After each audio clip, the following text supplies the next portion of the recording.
Bueno, pues muchas gracias por atender a esta sesión.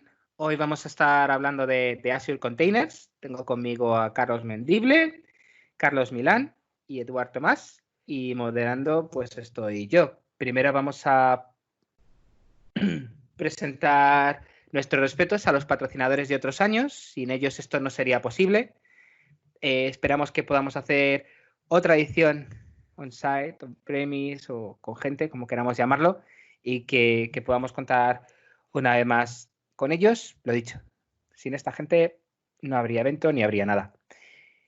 Y luego, bueno, pues tenemos a Carlos Mendible, que es Azure Evangelist and Capacity Lead en Everis, Carlos Milán, Cloud Transformation Regional Lead en Avanade, y Eduard Tomás, Principal Tech Lead en Plain Concept. Y bueno, pues luego también estoy yo, que he entrado a Microsoft hace relativamente poco, el 1 de febrero. Vengo de comunidades de software libre y la verdad es que estoy disfrutando muchísimo aquí. En irte a Microsoft a hacer software libre es algo que hace unos años no se lo podía esperar nadie, y de hecho de lo que vamos a estar hablando ahora en Containers tiene mucho que ver con eso.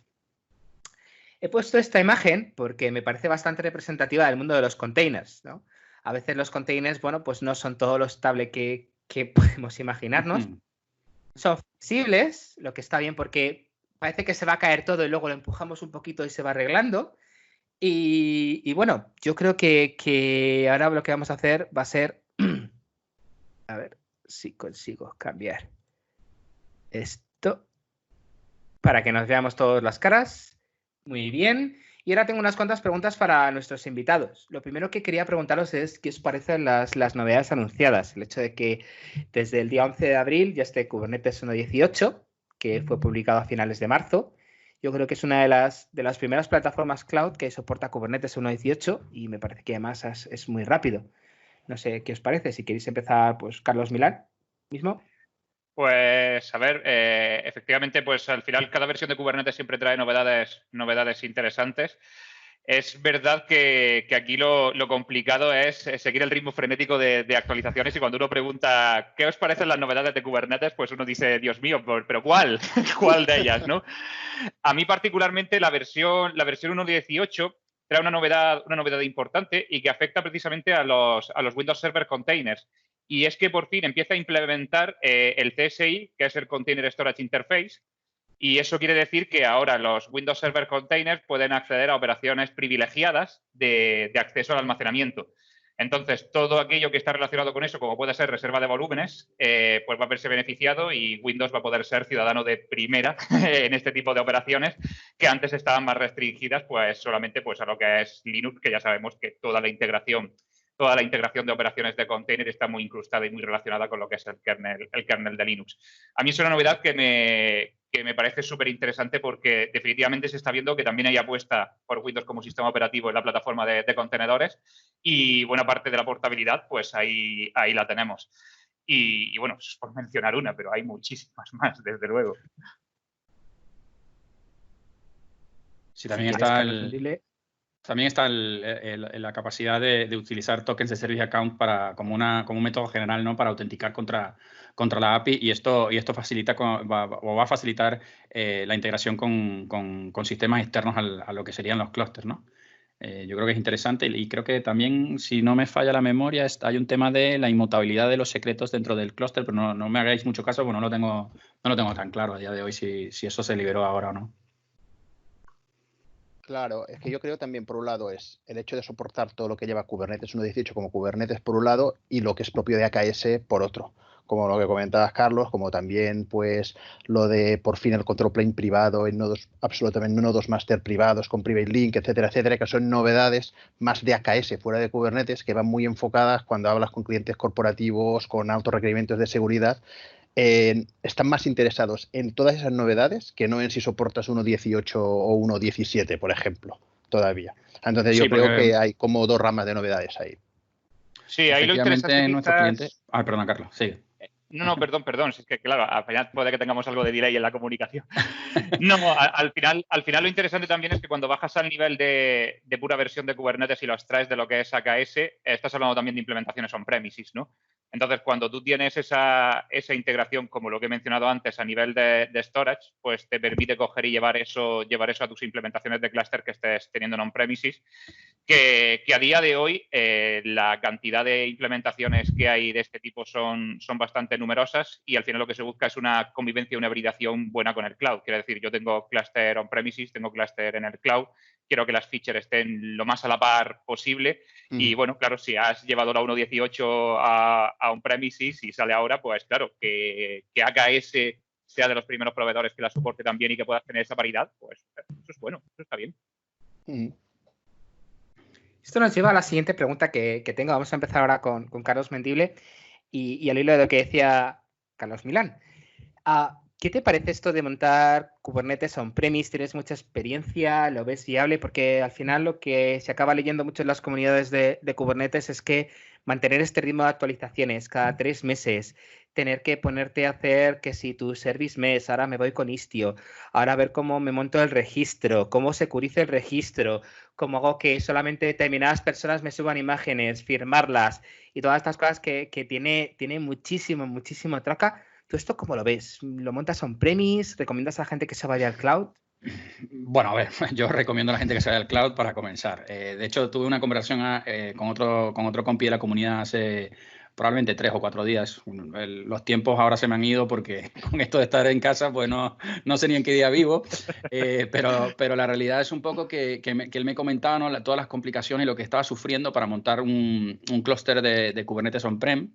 ¿Vale? Cuando en realidad los cloud providers, y en concreto en nuestro caso en Azure, pues es supremamente sencillo y, bueno, montarlo. Otra cosa es ya prepararlo para el enterprise y ya luego operarlo, ¿no? Pero digo lo que es tener esa capacidad de desplegarlo, de actualizarlo y demás, es bastante sencillo los cloud providers y realmente yo creo que es un burden, no recuerdo la palabra en español ahora mismo, operativo, tenerlo on-prem, porque es bastante complejo, sobre todo con la velocidad que se está actualizando pues Kubernetes constantemente. O sea, es casi imposible que digamos, los servicios IT que conocemos de nuestras empresas de toda la vida de Dios, pues vayan a ese ritmo, ¿no? Cuando nunca han escalado para otro tipo de cosas. Entonces, para mí es muy complejo. Yo recomiendo el cloud para salvo que te vayas a ir a cosas como OpenShift, por ejemplo. Entonces ya lo puedes montar en on-prem, ¿vale?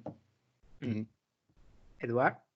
Sí, totalmente lo que dice Carlos. Es decir, yo creo que por eso antes hacía énfasis en las novedades especiales de AKS más orientadas a Enterprise, como temas de seguridad, de encriptación y demás, que ahora se soportan porque muchas de las excusas motivos para quererse instalar un Kubernetes on-premise es decir, no, es que AKS no cumple a nivel de seguridad los requerimientos del Departamento de Infraestructura, etcétera. Cada vez más eso se está eliminando, porque cada vez más se soportan más requerimientos específicos de seguridad que tiene que ver con que ahora el cloud es híbrido y por lo tanto tenemos que adentrarnos en todas esas integraciones.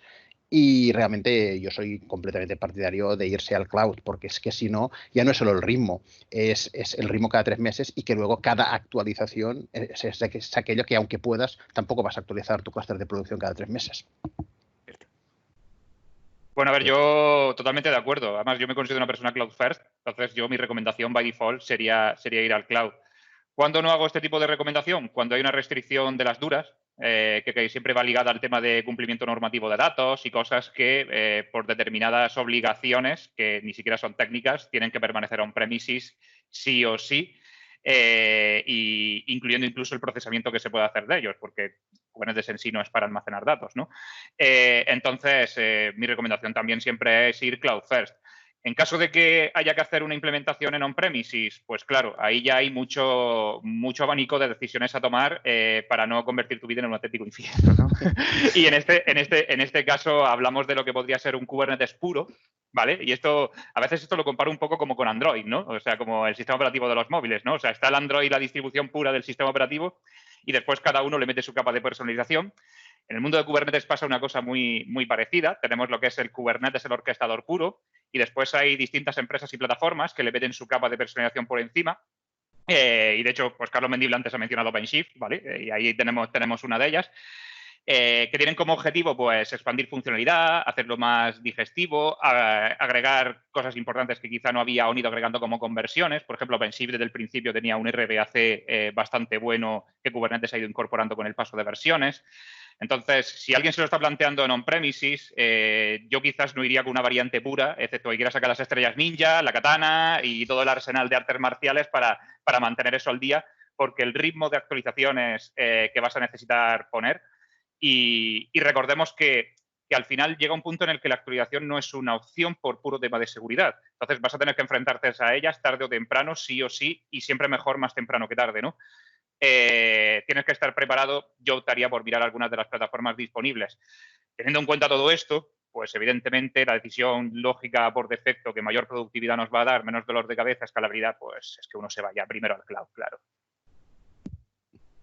Totalmente de acuerdo. Todo esto que estamos hablando de las cargas, etcétera, otra de las cosas que he visto muy a menudo es, bueno, me acuerdo una tira de Dilbert que fue muy viral, la he querido poner, pero no podemos por tema de legislación, pero todo el mundo la conoce. Creo que es de la que estamos hablando, sí. Y entonces, la cosa es que veo que la gente ahora muchas veces va como loco a por containers. Todas las cargas las tenemos que poner por containers, deberíamos utilizar el menos común de todos los sentidos para ver cuáles ponemos y cuáles no. ¿Qué me decís aquí? A ver, yo podría responder con una frase muy genérica que es que si tenemos un martillo no todos son clavos. Vale, o sea, sí, que traducido es lo que yo siempre respondo como depende de tu caso en concreto. Claro, o de los casos en concreto, porque solo una aplicación no tiene por qué ser todo un contenedor o toda serverless o todo, o sea, se puede trocear, se puede separar. Y pues cada lugar tiene, por lógica, pues puede tener un lugar donde desplegarse que es más óptimo o no en cada caso. Claro, yo siempre lo enfoco... tema de cargas... Perdona, Edward, perdona. No, Edward, no, adelante. Vale, no digo, si por tema de cargas entendemos otras cosas que no son programas puros, bases de datos, por ejemplo, y demás, vamos a meter la base de datos en Kubernetes o no, que es una de las cosas, o sea, depende muchísimo. Es decir, necesitas un nivel de madurez altísimo en Kubernetes para ser capaz de plantearte solo el hecho de desplegar una base de datos en Kubernetes, porque te enfrentas a volúmenes persistentes, a aplicaciones con estado y, en fin, toda una serie de vicisitudes de Kubernetes que requieren cierta expertise. Entonces, no es solo, vale, sí, o sea, una es la pregunta, ¿Kubernetes puede hacerlo? Vale, Kubernetes puede, pero es lo que te conviene a ti, en tu nivel de madurez, en tu nivel de servicios, y estás matando moscas a cañonazos. Igual no te conviene mejor tener la base de datos quizá en un PaaS, que te vas a simplificar de un porrón muchísimas cosas. Entonces, lo que decía, claro, depende realmente de tu situación, de tu proyecto, de tu equipo. Eso de madurez que mencionas también se aplica, por ejemplo, a los service mesh. He visto casos de clientes que me dicen, tengo 3, 4 micros y quiero un service mesh ya. Y sin ningún tipo de madurez. Y dices, pero vamos a ver, chaval, vamos a ver en qué punto estás, en qué momento estás, sí. Cuánto estás conociendo la plataforma y si realmente es necesario no meterse en ese lío, entre comillas, ¿no? La pregunta esta es algo que me encuentro con muchísima frecuencia y justamente lo que iba a comentar está ultra alineado con lo que comentaba Edward, ¿vale? Kubernetes al final es una plataforma muy potente, se ha impuesto en el mercado como estándar de facto justamente por la potencia que tiene. Es verdad que tiene también su curva de aprendizaje, evidentemente, y derivado de eso soporta una grandísima cantidad de cargas de trabajo. Y efectivamente, coincido totalmente con Edward. Tú puedes coger algo como una base de datos que quizás sea más basado y relacional, ¿vale? O sea, vamos a ir a por las polémicas, ¿vale? Puedes coger y puedes poner una base de datos relacional en Kubernetes y técnicamente la respuesta es sí. ¿Puedes hacerla que funcione bien y eficiente? Y la respuesta es sí. O sea, de hecho, Kubernetes tiene un modelo de objetos y una serie de características, que Edward ha mencionado algunas, stateful sets, almacenamientos persistentes, que te permiten hacerlo. Y de hecho, si tú tienes el suficiente expertise, el suficiente nivel, conoces todos los intríngulis, tú puedes ser perfectamente capaz de ejecutar una base de datos en Kubernetes de forma pues, eficaz, con rendimiento y con todo. Pero dicho eso, el nivel de operación, gestión, mantenimiento, todos los temas de los que te van a tener que preocupar de forma específica en Kubernetes, probablemente no te van a compensar el haber conseguido eso. Porque en el fondo, una cosa que siempre digo es que los containers se parecen mucho a las máquinas virtuales, pero no son máquinas virtuales. Y uno se da cuenta que cuando empieza a recorrer ese camino para intentar meter una base de datos que funcione bien como un reloj dentro de Kubernetes, te acabas dando cuenta de que lo que estás haciendo es tratando el pod o tratando los contenedores que lo componen en cuestión como una máquina virtual. Y encima, agregado a eso, agregándole un montón de calentamiento de cabeza y de consumo de aspirinas. Entonces, claro, conclusión. Si tú vas a tener cargas dentro de un clúster de Kubernetes que vas a tratar como una máquina virtual, déjalas en una máquina virtual, no pasa nada. Las máquinas virtuales no son malas. No pasa nada. O muévelas o acepta usar un PaaS, que lo que reemplace la pieza. Correctísimo, correctísimo. De hecho, esto me lleva a traer las preguntas que tenía. Vamos a alterar un poco el orden. Y me parece un debate muy interesante. Hemos comentado Virtual Machine, máquinas virtuales, hemos comentado containers, hemos comentado serverless y hemos comentado PaaS.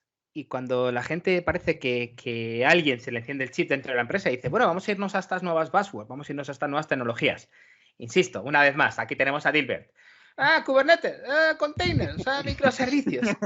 Y uno de los debates que hay ahora mismo en las comunidades, y me parece un debate muy, muy, muy interesante, es, soy un cliente con mi aplicación monolítica, que a lo mejor incluso puede tener algo un poco rancio, pongamos un COBOL, un CIX, un DB2, algo así, y digo, venga, pues me lo quiero llevar al cloud. Y entonces me pego toda la currada de hacer el refactoring, de hacer la rearquitectura, y ahora la pregunta es, bueno, ¿y por qué me voy a containers? ¿Por qué no a lo mejor un serverless? ¿Por qué no un PaaS? ¿O debería hacer una mezcla de todo antes que hablamos de hibridación? Vamos a empezar, por ejemplo, por Edward, para que empiece ahora con su visión y luego seguimos rotando.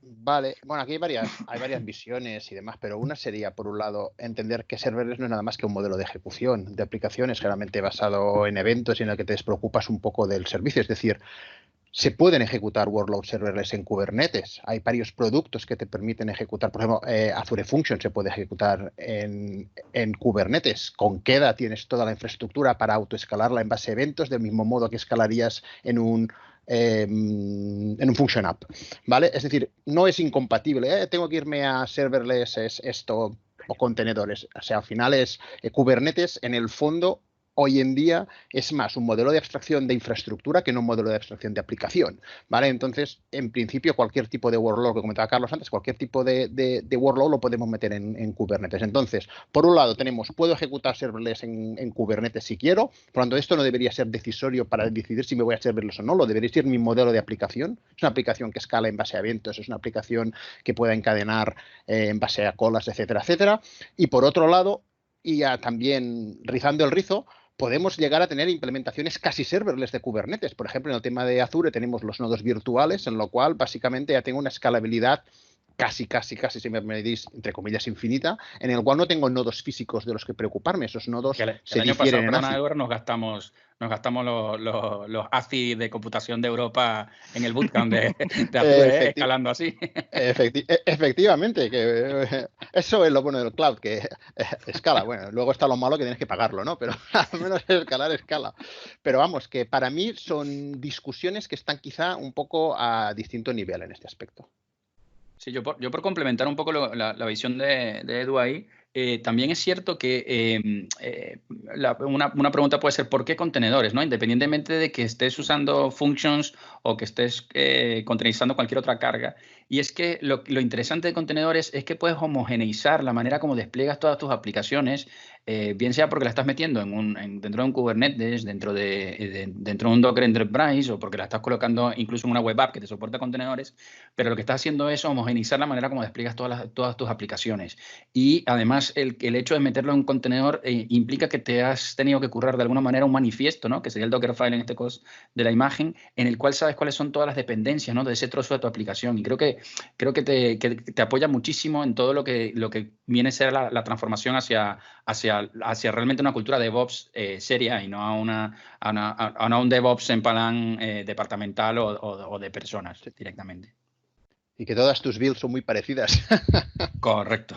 Ahí la opinión de servidor es que al final este tipo de decisiones es la típica barra de sliders, si pusiéramos las manos aquí, en la que en un lugar tienes el IaaS, ¿no? Todo lo pegado más a lo que es una máquina virtual y a la infraestructura, y en otro tienes el PaaS, ¿vale? Que es lo más orientado a los servicios, y precisamente los contenedores se sientan un poco en el medio, ¿no? Y entonces la decisión es, ¿por qué voy a ir a un serverless o por qué me voy a ir a un container? Pues con cada uno de ellos tienes ventajas e inconvenientes. Si tú te vas a un serverless, estás pegadísimo al PaaS, o sea, es un auténtico PaaS como tal. Entonces, tú ahí te vas a preocupar de poquito más que desplegar tu código, hacer que funcione y nada más, ¿no? Esa es la gracia del serverless.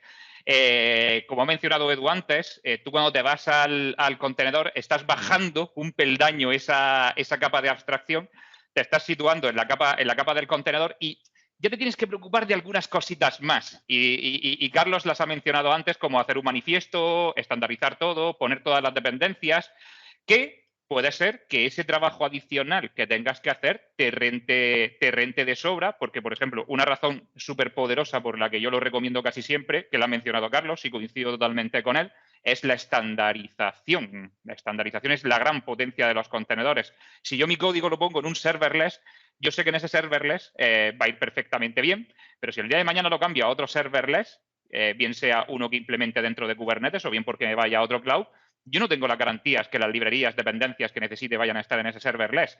Pero si forman parte de ese Dockerfile, de ese manifiesto que yo he montado en el contenedor, pues, hombre, la cosa cambia bastante.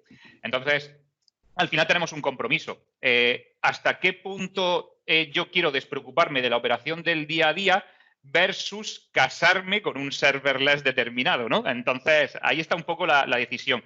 Y yo creo que aquí no hay buenas o malas decisiones por defecto. O sea, es ver la situación caso a caso y ver qué es lo que más nos conviene, ¿no? Que no lo has dicho, pero el término es vendor locking, ¿sabes? O sea, los contenedores... Sí. Casamiento.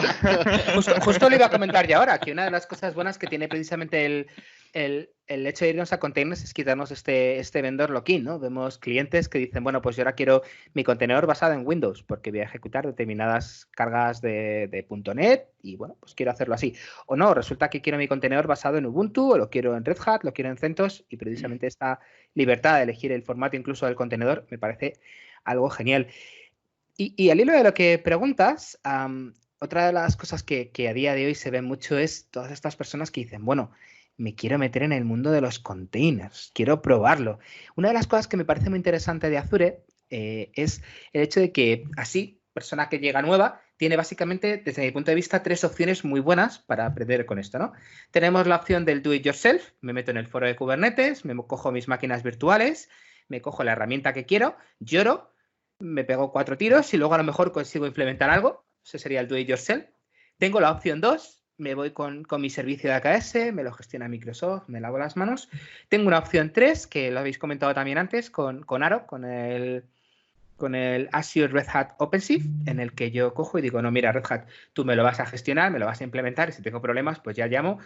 Y siempre hay alguien a quien gritar, ¿no? Y entonces, a la hora de plantear estas opciones a un cliente o a alguien que quiera probar con esto de los containers y no se atreva, pero tiene su cuenta de Azure o a lo mejor incluso tiene una cuenta gratuita o créditos, ¿qué es lo que le dirías? Ahora empezamos, por ejemplo, por Carlos Milán.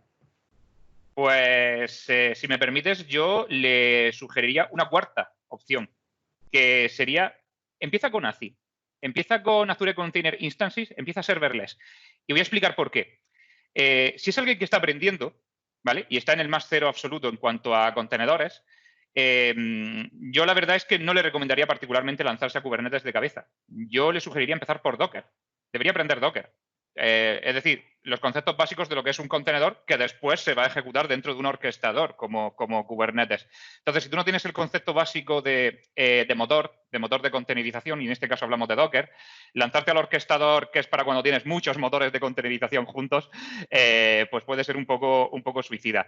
Y de hecho, la verdad es que conozco casos reales, o sea, conozco casos pues, de muchas personas que se han iniciado en el tema de contenedores, se han frustrado muchísimo, y es porque, claro, llegan a Internet, llegan a cursos, hay muchísima información. Afortunadamente, hay muchísima información, hay muchísima documentación. Se van a Azure, hay mogollón de recursos. Fíjate, están los que han mencionado, que si me monto una máquina virtual y lo monto yo, que si tengo el AKS, que si tengo los ACIs, hay muchísimas cosas para hacerlo, me monto un AROS. Y claro, no está claro por dónde empezar. Con frecuencia las documentaciones y toda la información que se encuentra te lleva de cabeza a Kubernetes y claro, entrar en Kubernetes sin tener claro los conceptos de contenedores es verdaderamente pues empezar a hacer derivadas sin saber sumar y restar. O sea, esa es mi opinión. Entonces, ¿qué es lo que yo recomendaría? Yo lo que recomendaría es que se empiece por Docker. Docker es insultantemente sencillo de aprender y no os exagero si os digo que alguien pues que esté más o menos pues versado en computación puede aprender Docker en un par de días que se ponga muy a full, porque es muy amigable, muy sencillo y los conceptos se aprenden verdaderamente rápido. Después Kubernetes es otra historia, ¿vale? Ahí ya no voy a decir un par de días. Pero una vez entiendes los conceptos de la containerización, eso ya te habilita a que puedas dar tu siguiente paso y puedas aprender Kubernetes y todo lo que hay alrededor de él con AKS y demás servicios. Es que se lo come el background, tío. Sigue que ahora busco aquí Claro, bueno, y ya para terminar, enlazando con eso, precisamente por eso sugiero ACI, porque en ACI... brillante, Carlos, brillante. En ACI, tú lo que puedes hacer es directamente coger un contenedor Docker que tú hayas cogido y te hayas subido a un Azure Container Registry o al Docker Hub, ponerlo en funcionamiento y ya está. Y no tienes que entender del orquestador, no tienes que entender de Kubernetes, no tienes que entender de nada. Es simplemente un contenedor que tú pones a funcionar y ya está. Si estás aprendiendo contenedores, empieza por ahí. Y cuando eso ya lo domines, bueno, ya hablamos del resto del barco. Totalmente de acuerdo. ¿Qué me dices? Igual. Totalmente de acuerdo. Yo creo que hay que partir de Docker en la máquina que tengas, instalarte el Docker de turno que puedas instalar, Docker for Desktop en Windows o en Mac, o el Docker normal en Ubuntu, ¿vale? Y partir de ahí, entender lo que es el manifiesto que yo mencionaba antes, entender un poco cómo funciona, cómo abres puertos, cómo expones, ¿no?, los servicios que tú estás desplegando dentro de ese contenedor. Luego quizás el siguiente paso natural es un poco entender cómo funcionan los volúmenes, es decir, cómo puedes guardar o no información y mantenerla, ¿no?, dentro de esos contenedores. Y cuando tengas eso bastante currado y trillado, entonces yo creo que puedes dar el paso ya de intentar llevarte ese Docker a incluso un ACI, no, un Container Instances, pero claro, no lo hemos hablado. Esto implica, bueno, lo ha mencionado Carlos en lo último que mencionó, ¿no?, que hay que subir eso a un registro, ¿no? El contenedor tiene que ir a un registro para luego descargarlo en la plataforma donde vayas a utilizar. Entonces también tienes que entender el concepto de lo que sería un registro, cómo nombras la imagen, que al final es un tagging muy parecido a lo que podrías usar en Git, y de hecho se basa en ello. Y pues hay digamos, todos unos conceptos previos que hay que aprender antes de dar el salto el salto cuántico, porque hay que decirlo, probablemente en realidad desplegar las cosas es súper sencillo. Antes, cuando hablabas de base de datos, desplegar una base de datos que funcione es súper sencillo. Yo la despliego y me piro. Ahora, el problema lo tiene el tío que vaya a operar eso, ¿sabes? Y entonces, claro, lo que decía, el salto cuántico de ir a Kubernetes es para fliparlo y Carlos, permíteme una interrupción porque lo hemos hablado antes y eso que has mencionado me parece digno de que hagamos una reflexión súper rápida de eso. Antes hemos dicho lo del tema de la base de datos en container, pero si eres un desarrollador y tú lo que necesitas es una base de datos simplemente para probar tus desarrollos, oye, Container y Kubernetes es una solución muy, muy buena, ¿eh? Solo ese paréntesis porque es verdad que antes hemos dicho que no. Claro, es cierto, y ya que lo mencionas, no sé si los que estáis viendo el vídeo hoy, pues conocéis lo que se llama Developer Containers, ¿vale? Y Developer Containers es un tema súper chulo con Visual Studio Code que te permite, pues, tener todo tu entorno containerizado, incluso la base de datos, con lo cual los entornos de todos los developers son exactamente el mismo desde el punto de partida digamos, con los entornos, y es una pasada. Con lo cual, siguiente paso después que aprendáis Docker y queráis crear aplicaciones, pues miraos Visual Studio Developer Containers y luego el salto cuántico a los orquestadores. Es que para mí un punto clave es ese. Es decir, cuando estamos en la situación de alguien que quiere aprender Docker, quiere aprender contenedores, evidentemente tiene que empezar por Docker. Yo conozco casos de gente que ha intentado empezar por Kubernetes y se ha frustrado hasta tal modo que ahora no quieren saber nada del tema, como quien dice, ni de Docker, ni contenedores, ni nada, porque realmente es muy difícil. Pero para mí lo primero es dockeriza tu entorno de desarrollo. Es decir, sustituye Vagrant por Docker. ¿Vale? Lo que antes hacías a lo mejor con Vagrant, tengo la máquina virtual para ese proyecto, que tengo un Postgres y un Node y un no sé qué y esa otra que tiene en tal, hazlo todo eso con Docker. Y con eso empiezas a familiarizarte con el uso de Docker, las ventajas del contenedor y homogeneizas esos entornos para todo el mundo, porque al final tu entorno de desarrollo termina siendo un fichero compose. ¿Vale? Y vas en este punto. Y luego ya, a partir de ahí, das el salto a todo lo que comentaba Carlos, ya de empezar a crear tus contenedores, crear tus Docker files, subirlos al registro, etcétera, etcétera. Y cuando estés, ya te puedes plantear empezar a poner algo en producción en un ACI, en un app service, que no es ninguna mala opción para ello. Y solo cuando tengas experiencia en eso, te sientas cómodo y demás, es cuando deberías plantearte el uso ya de Kubernetes. O sea, que me estás diciendo que hay vida más allá de Kubernetes. Estoy empezando a oler algo como infraestructura, como código, que me olvide de tener todo en la memoria de las personas y que a lo mejor tenga un fichero de configuración que me permita desplegar las cosas, que empiece a mejorar también mis RTOs, mis planes de recuperación y cosas de esas, o no hay vida más allá de Kubernetes y resulta que cuando llego a Helm digo, madre mía, ¿esto qué es? O ahora, por ejemplo, con los operadores de Kubernetes. Contadme un poco si hay vida más allá de Kubernetes, infraestructura como código. ¿Qué es lo que veis aquí? Hay vida, hay vida. O sea, definitivamente hay... No, hay vida y es necesaria, porque de hecho todo lo que acabas de mencionar, absolutamente todo lo que acabas de mencionar, si te vas a Kubernetes lo vas a necesitar. ¿Vale? todo lo que acabas de mencionar. Si no, pues lo vas a pasar muy chungo. Sí, es que yo creo que irse a Kubernetes para empezar sin un buen ciclo de DevOps es mortal, por ejemplo. Entonces necesitas tener muy claros todos determinados conceptos que no tienen nada que ver ni con contenedores, ni con Kubernetes, ni demás, sino que tienen que ver con el ALM, el ciclo de vida de tu aplicación, sobre todo la parte de DevOps, de despliegue y demás. Todo eso tienes que tenerlo muy bien establecido antes de poder plantearte el uso de ir a un Kubernetes para entornos productivos, digamos. Establecido y gobernado. Vamos. Correcto. Sí. Es curioso porque... No, perdón, solamente quería mencionar que incluso, además, ya hemos mencionado antes de alternativas de implementación de aplicaciones que pueden ser Kubernetes o no, o puede ser serverless, o pueden ser alternativas. Y de hecho, pues, también, aparte de la vida de Kubernetes, de lo que le rodea, ¿no? También es posible establecer infraestructuras modernas basadas, hablemos de las aplicaciones, que son el objetivo, la infraestructura por sí sola no hace nada, ¿no? Aplicaciones modernas basadas en patrones de arquitectura también modernos y hay orquestadores y hay sistemas que no son necesariamente Kubernetes para orquestar contenedores. Y en Azure tenemos uno particularmente bueno que es Azure Service Fabric, ¿vale? O sea que no absolutamente todas las decisiones y todo tiene que acabar en Kubernetes. Sin embargo, la realidad es verdad que a día de hoy, estándar de facto del mercado, pues, ha sido Kubernetes pues, por méritos propios. Pero hay vida más allá, no es lo único. Y, por supuesto, tener un Kubernetes impoluto, si no lo rodeas de una LM correcto, pues no has conseguido gran cosa. Es como si tienes un hotel con habitaciones súper lujosas y muy bien puestas, pero el servicio es horroroso. Entonces, pues tus clientes no van a estar a gusto ahí, ¿no? Pues muy similar a eso.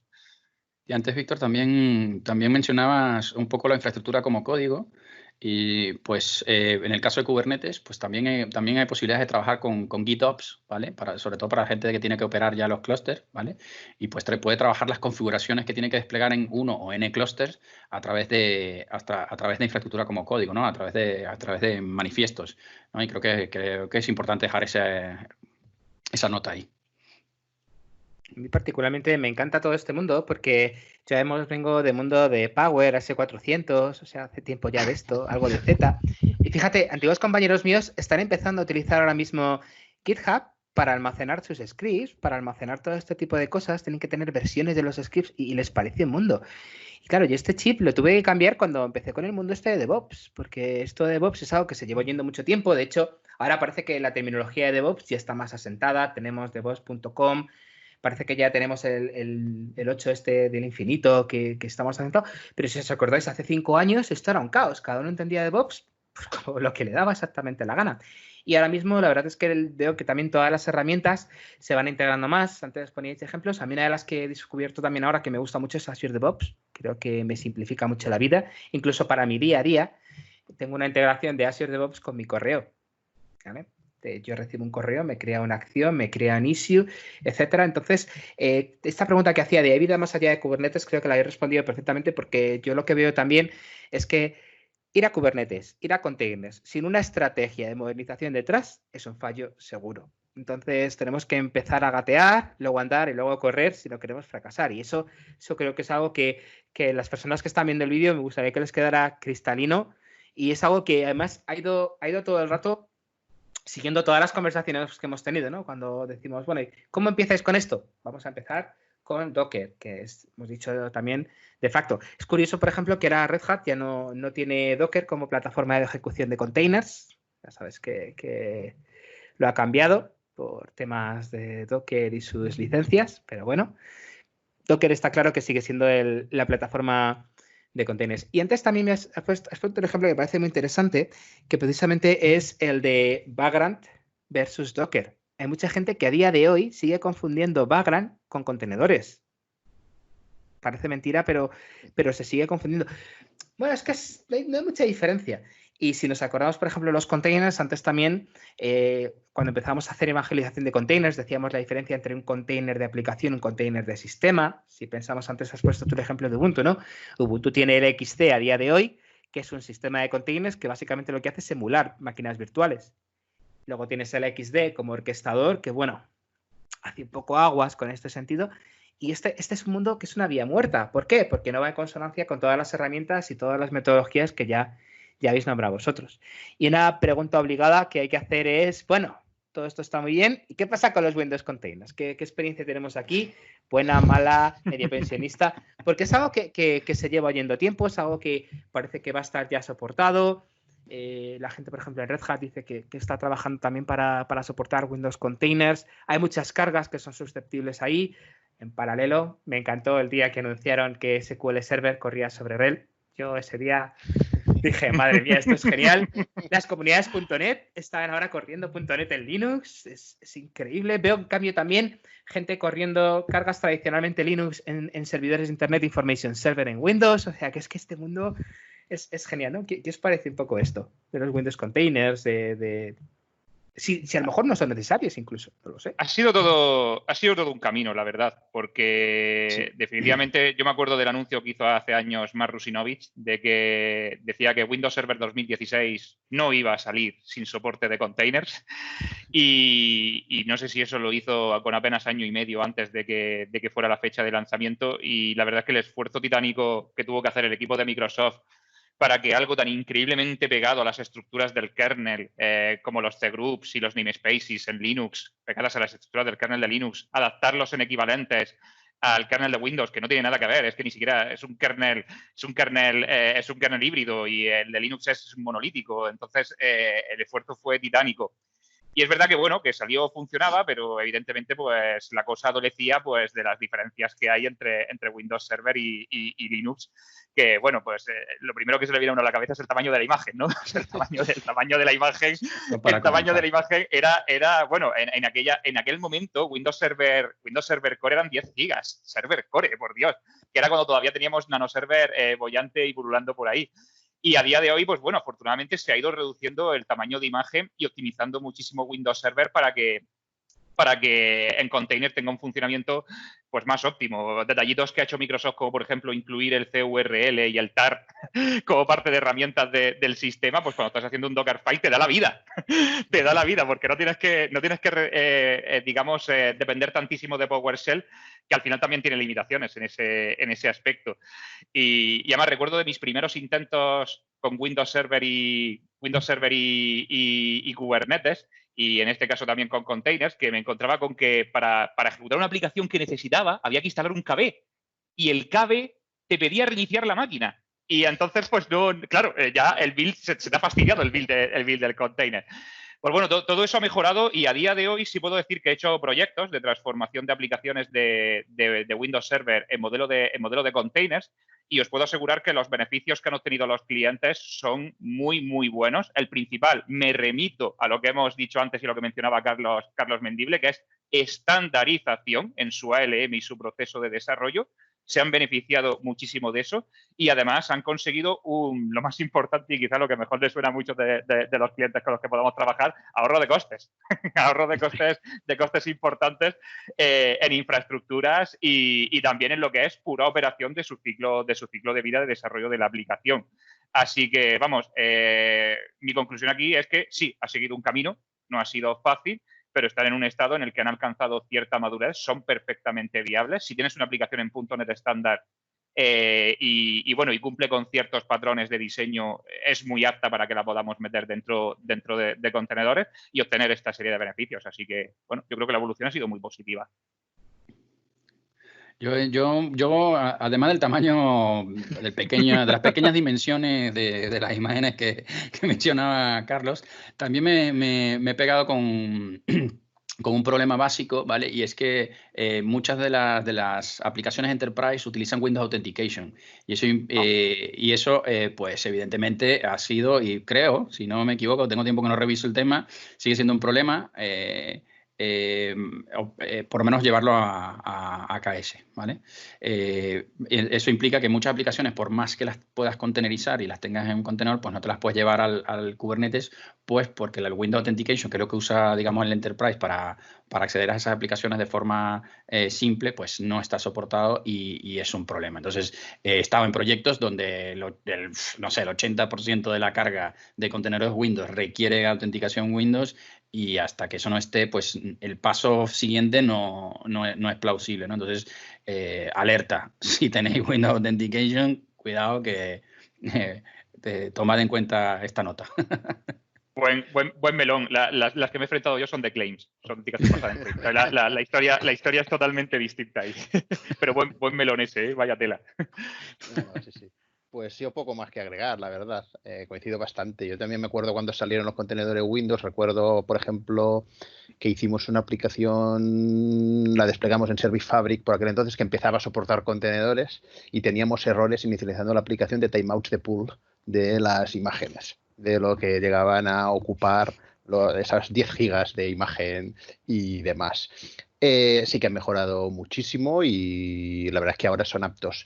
Generalmente mi consejo es hazlo en Linux, pero ahora sí que te puedes plantear, dejando de lado melones como los que ha abierto Carlos, pero sí que te puedes plantear de si tienes workloads hechos sobre todo en .NET, digamos, full framework, ¿vale? Una versión más o menos moderna de full framework, adaptarlas al mundo de los contenedores y, digamos, empezar a migrar esa aplicación y ponerla en un Kubernetes con nodos mixtos, nodos Linux y nodos Windows, y así empezar a ahorrar esos costes, aumentar la densidad de aplicaciones por nodo, etcétera, etcétera, lo que te permite un poco conseguir esta homogeneización de la que hablábamos antes, ahorrar costes y empezar a dar el salto a ese mundo de los contenedores. Y sí que es cierto que se ha recorrido muchísimo, incluso un detalle anecdótico, pero yo recuerdo una de las novedades que tuvo Full Framework fue precisamente soportar configuración basada en variables de entorno, que era algo que no se soportaba y lo agregaron específicamente para el escenario de ayudar a facilitar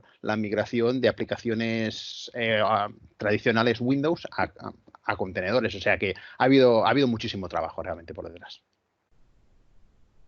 Bueno, pues estoy viendo que realmente estamos llegando al top of the hour, que dicen los ingleses. Por resumir un poco, creo que ha sido muy, muy interesante. Los puntos que hemos comentado más interesantes es que Kubernetes en Azure es una buena forma para ir, mantiene una cadencia de actualizaciones muy, muy buenas. A las pocas semanas de salir una nueva versión, la tenemos ya disponible en Azure. Tenemos varios sabores de Kubernetes dentro de Azure, desde los más do it yourself, llora un poquito, hasta el mira que otro me lo haga y ya pago por ello, pasando por cualquiera de las opciones. Montarlo on-premise siempre puede ser una buena alternativa y, de hecho, las opciones de hibridación cada vez son mayores. Los entornos híbridos ya no solamente hablamos de on-premise con la parte cloud, sino que hablamos de un mixto de nodos ejecutando Linux, nodos ejecutando Windows, con lo que el abanico de opciones es muy interesante. Y cuando hablamos de hibridación, que no se nos olvide que el resto de tecnologías que están ahí han llegado también para quedarse. Entonces vamos a ver cada vez más aplicaciones que tengan una base de datos en un PaaS, por poner un ejemplo. Muchos de los servidores de aplicaciones pueden estar hechos en Kubernetes o en containers, y determinadas tareas que pueden estar relacionadas con AI, Machine Learning, etcétera, pueden ser funciones serverless porque funcionan realmente bien. Si queréis empezar en containers, no empecéis la casa por el tejado, no hace falta que os vayáis a Kubernetes ahí a full. Podemos empezar por Docker e ir viendo cómo funciona, porque lo que no hemos comentado es cómo funciona el tema de las redes en Docker y el tema de las redes en Kubernetes, porque eso da para otra hora de sesión. El ingress, el egress, las rutas. Si te lo quieres currar en on-premise, be my guest. Y entonces, bueno, luego integraciones con SDN, ¿verdad? Que eso también es muy divertido. Y cómo exponemos los servicios, qué pasa con los registros DNS. Bueno, todo esto también puede ser muy interesante, así que empecemos el crawl, que dicen los americanos, empecemos gateando, andemos y luego ya vamos a ver si vamos para más allá. Y Kubernetes es solamente una parte más, o los containers son una parte más dentro de toda tu estrategia empresarial, Que no se nos olvide pues, que tiene que tener ese ALM que comentábamos antes, que debe tener cierta cultura de DevOps, que tenemos que poner herramientas también que nos ayuden a ellos. La monitorización tiene que acompañar. No hemos hablado de temas como Prometheus o cómo empezamos a hacer también ahora aproximaciones un poco diferentes a lo que es al APM, al Application Performance Management. Ahora ya empezamos a meternos también en otras áreas, cómo instrumentalizamos estas aplicaciones, cómo miramos dónde están los tiempos de respuesta, cómo las escalamos también, ¿no? Porque ahora empezamos a poner otro tipo de thresholds para aumentar, disminuir, etcétera. Así que, bueno, pues esta es una charla muy interesante que desde luego va a dar a pie, espero en otros eventos, a comentar muchas de estas cosas. ¿Algunas palabras finales que queráis decir, alguno de vosotros? Pues yo darte las gracias por la invitación y por estar aquí. Aquí al lado mío, como veis, estamos todos en la misma Minecraft. Efectivamente. A una distancia prudencial de 3 metros, ¿no? Más o menos. Bueno, perfecto. Pues muchísimas gracias a todos por atender a esta sesión y nos vemos en otra. Muchísimas gracias. Muchas gracias. Chao.